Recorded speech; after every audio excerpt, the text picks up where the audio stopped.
Hello everyone, nubkeks here. Welcome back to Nub Raids, and we have all of the info here today on the 10x event that's going to be happening this weekend as part of the Lanathril Fusion. I've actually predicted one of these champions, one of my most wanted champions right now, is in this 10x event. I am going to be skipping it, however. I'm not doing the fusion, so I'm going to be skipping it. As you guys know, I am a notorious shard saver. Anyway, though, if you are pulling for this because you need the fusion or because you really want these champions, you're close to Mercy Timer, or you're just crazy, well, let me rank the champions for you here in today's video so you can see how good they are. The theme of this 10x is poison. You can probably guess which champion I'm going to say is the one that I want. We're going to start off, and I'm going to rank these as well. As we always do, we're going to rank these and come up with a little tier list of this 10x at the end of the video. First up is Aox the Rememberer. Now, I think he's remembering his poison a little bit too fondly. He's barely a poisoner. His A1, 230% when booked chances of placing poison. It's really low. It does a little bit, but not much. Not a bad champion. He's got a nice team heal with a short cooldown on his A2. Then he has an AoE decrease attack with a couple of other bonuses on his A3. He's definitely not amazing with this alone, but his passive really brings it together, increasing the duration of 2 random debuffs on the attacker by 1 turn when attacked, once per hit. This works exceptionally well against Clan Boss. This is also very helpful against Hydra. Placing decreased attack AoE is really helpful against Hydra. So he's just a good, solid support all around. You definitely wouldn't pull for him, but if you did pull him, you would not be disappointed. Going to be very helpful in traditional Clan Boss teams early on. Good against Doom Tower bosses. Just generally speaking, a really solid champion. Aox, I'd give him probably an A. Overall, A for Aox. Next up, we've got Scavrius, who's actually in the Skinwalkers. Kind of an underrated champ, to be honest. He's extremely good looking, as you can tell. A good poisoner, right? He's got a 70% chance to place poison for 2 turns on his A1. Much better than... much better than Aox. Then he has the AoE attack with Leech, and then he's got that single target weaken. And then he does more damage against enemies under poison. He does good damage. I'm going to give Scavrius, this is straight up, we're not going to waste too much time here. I give Scavrius a B.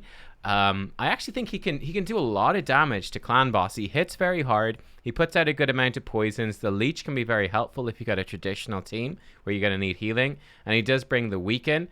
He gives himself increased attack as well. So he's a really solid Clan Boss option. I just think he is overshadowed a bit by, well, Fane, I think, is probably a bit more useful in the same faction. Anax, if you can get Anax working, they're better champions. But yeah, Scavrius ain't bad. Over in the Lizardman then, and we've got Venomage is up next. Venomage is excellent, just in general. We've got an AoE attack with AoE poison and AoE heal reduction. She can solo some dungeons. I think she can solo Ice Golem. She can definitely solo Dragon. She's not going to do it super fast, but she will do it in reasonable time. And as an epic champion, that's really useful. The AoE heal reduction is also very unique too. This enables some speedruns for the Nether Spider boss in Doom Tower, right? Because with that AoE heal reduction, you basically heal reduce everything, so the boss can't heal himself, and you can trigger counterattacks and reflect all that damage with Geomancer. The two of them together, a really cool combo for taking down Nether Spider very fast. Then she's bringing you the decreased defense and decreased attack.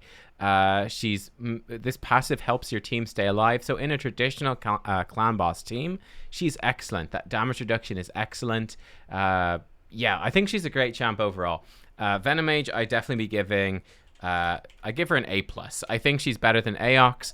I don't know if I'd call her S tier. I'm sure some people would. Maybe S-, you know. She's just a really, really solid champ. And then finally, for the rares, we have Urogram. So let's go look at Urogram. I like Urogram a lot. Really solid champ. Here he is. Basically, he's bringing you AoE poison and also then continuous heals on your team. He's got a single target heal. He's got some poisons on his A1. He's got a solid enough speed aura. Urogram is a nice complement to a lot of these poison teams as well, because he's bringing those heals too, which is kind of nifty. So you can put him in there with like a seer team, and the continuous heal is at least it's another little buff to rip off. He's mini Badal Khazar, basically. Mini Badal Khazar. She can rip off that stuff, and then he can solo Ice Golem, or he can solo Dragon very, very quickly. Yeah, I think he can. It's difficult, I think, to make him solo the dungeons just on his own.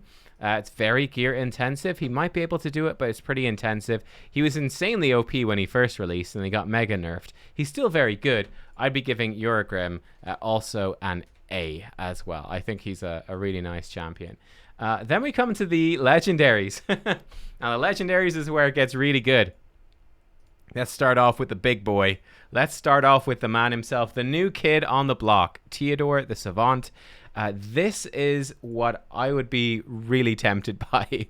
Theodore is insane, like literally insane. You guys might have seen my video I did on him during the week. You can see we've got just 5s across the board. Those ratings are well earned. This guy is bananas. The reason being, he comes out, he places poison and also gives increased speed on his A2.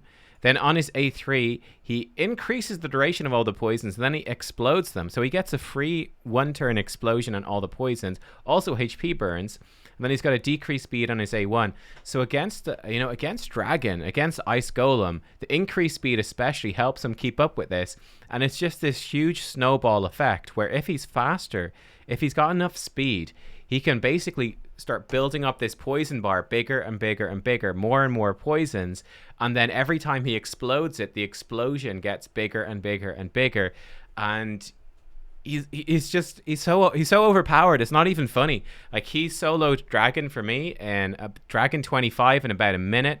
What did he solo? He soloed Ice Golem 25 in about 40 seconds or something. Like, something crazy like that. Like, he's just doing some absolutely crazy stuff. He does what Sissia does with AoE HP burn explosion in Spider, except he's better than her at it, hilariously. He's just nuts. So Theodore, no question. This is the one.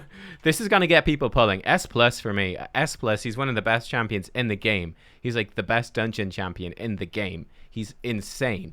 The whales are gonna be pulling for this. There's no question. They're gonna be pulling like mad for this. We also have Calvalax in this as well. Which is just mad. Calvalax coming in. Calvalax, that's how you spell it. I give Calvalax an S as well. He's just nuts because of his he's a really weird champion, right? His passive is crazy, where he just for free puts out 4 poisons on all enemies for 2 turns at the start of each round. So really, when you get 2 Calvalax is where this really gets good. I've got 1, and 1 is already really good. It just speeds up that dungeon farming even more.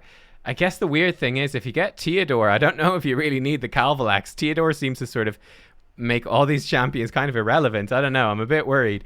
But yeah, it's the fastest way to speed farm these dungeons with Poison Explosion, because he doesn't need to take a turn. He doesn't need any animations, and it's great. Unfortunately, he does have a cool kit as well, but it's not super worth using it for the most part. Like, he doesn't hit hard enough for it to be super valuable compared to just letting him die and letting your Poisoner solo the bosses. But his kit is really good. I kind of hope it gets buffed at some point. It'd be cool if this hit maybe a bit harder and it was worth like really building him to smack a new card. He looks super cool. You can obviously replace him with something like a champion I don't have. You can replace him with a champion like Taurus, who also puts out 4 poisons, though it's more awkward and you're going to need like a Kymar to reset Taurus. So that's more awkward than Calvalax. You can do stuff like I was using Gerda. Gerda Bogbrew is actually not bad. She has 2 poisons AoE. Urogram works well with the poisons, that sort of stuff, but they're not as good as Calvalax. So he's really, really strong. Then next up we've got Badal Khazar. How do you spell this one? It's got Badal Khazar, like that. All right, cool. Badal Khazar. Again, another great champ. He's been kind of outdone by Theodore here, but Badal, he's got an AoE A1 that does a little bit of a heal. The big thing is he's got a 3-turn cooldown, full cleanse with 2 continuous heals, and then AoE 2 poisons. You do more damage against enemies under poison. He has a really, really good crit rate aura, 25%, which is nuts. Again, he's exceptional at soloing these dungeons as well. Theodore is just so much better, but Badal's pretty phenomenal. Badal can definitely solo Ice Golem. I'm not sure if Theodore can do it. At least Theodore is quite gear intensive. Badal can do it really easily because he's cleansing and doing so much healing. Badal's very good. Honestly, though, I don't know. I give him an S- at this point. Like, yeah, he's really strong, but I feel like Theodore is pretty much better. And yeah, I feel like Theodore is just better. But I mean, he's really good. Don't get me wrong. Badal is extremely strong. He's great. But he's mostly just for dungeons at this point, maybe some Doom Tower stuff. But yeah, apart from that, he doesn't see a crazy amount of use.